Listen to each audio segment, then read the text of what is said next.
मेरे इस संवेदना चैनल में आप सभी भाइयों बहनों का स्वागत, प्रणाम।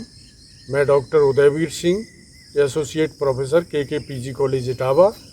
आज मैं आपको उद्गीत प्राणायाम का अभ्यास कराऊंगा।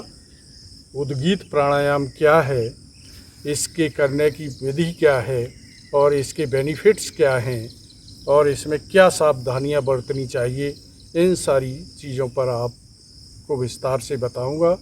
तो ये इसकी सैद्धांतिक बातों को बताते हुए हम इसके व्यवहारिक पक्ष को या कैसे ये करना चाहिए इस पर भी आपको प्रैक्टिस कराएंगे। तो सबसे पहले उद्गीत प्राणायाम ओम शब्द से प्रारंभ होता है। इसमें इस प्राणायाम को करते समय हम ओम शब्द का उच्चारण करते हैं। इससे हमारा शारीरिक और आध्यात्मिक रूप से हम अपने को शुद्ध करते हैं। तो ये प्राणायाम हमारे शरीर के लिए काफ़ी उपयोगी है और इसकी उपयोगिता के बारे में आपको ये ज्ञात होना चाहिए कि ये प्राणायाम हमारे मन और मस्तिष्क को शांत करता है। उच्च रक्तचाप के रोगियों के लिए भी ये बहुत उपयोगी है। हमारी स्मरण शक्ति को बढ़ाता है और हमारी कब्ज और एसिडिटी को भी कम करने में ये कारगर है। अगर हम नियमित रूप से इसका अभ्यास करते हैं तो हमारी कब्ज और एसिडिटी की समस्या से हम निजात पा लेते हैं। ये माइग्रेन पेन, डिप्रेशन और मस्तिष्क संबंधी सारे रोगों में बहुत ही गुणकारी प्राणायाम है। ये हमें ध्यान लगाने में भी सहायक होता है। इसके माध्यम से हम ध्यान लगाने में भी सफल होते हैं। ये गर्भवती महिलाओं के लिए भी बहुत ही आवश्यक है। अगर वो इस प्राणायाम को नियमित रूप से करती हैं तो उन्हें नॉर्मल डिलीवरी होती है। तो ये प्राणायाम कुल मिलाकर के हमारे शरीर को निरोगी रखने का एक बहुत बड़ा प्रयोग है। तो इसको करने के लिए सबसे पहले हम किसी समतल और स्वच्छ स्थान का चुनाव करते हैं। वहाँ अपनी चटाई बिछा करके सिद्धासन, पद्मासन या सुखासन, जिस भी आसन में आपको सहज लगे उसमें बैठ करके इस प्राणायाम को किया जा सकता है। तो इस प्राणायाम को करने के लिए हम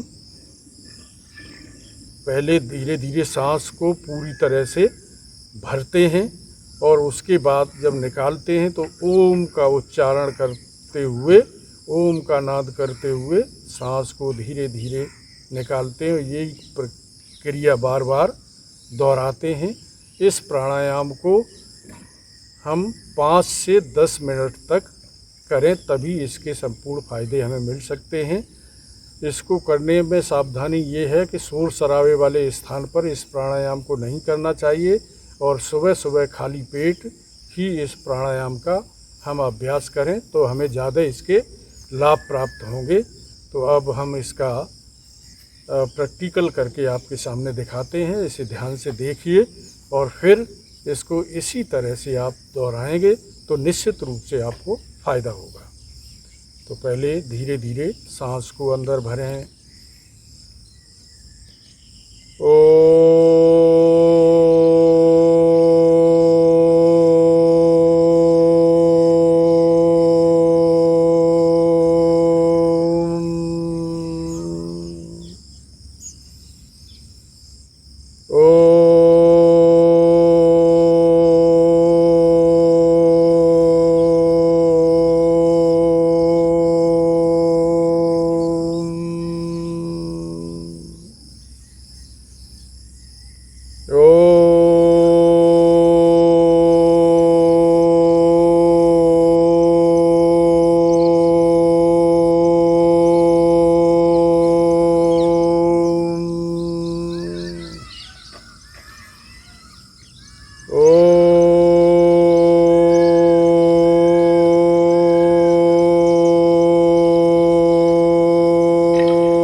इस प्राणायाम को करते समय सांसों का विशेष ध्यान रखना होता है।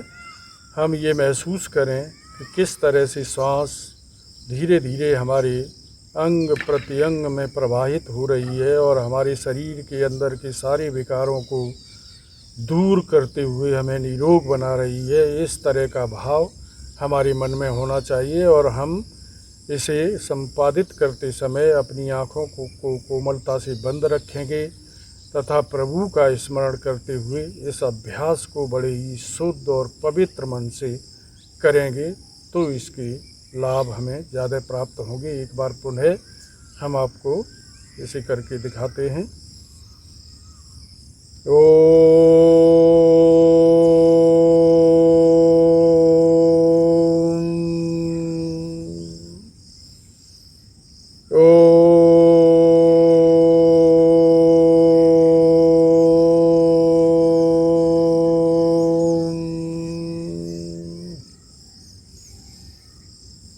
मेरे प्रिय भाइयों बहनों, अगर आपने हमारा ये चैनल अभी तक सब्सक्राइब नहीं किया है तो कृपया इसे सब्सक्राइब कर लें और लाइक और शेयर अवश्य करें।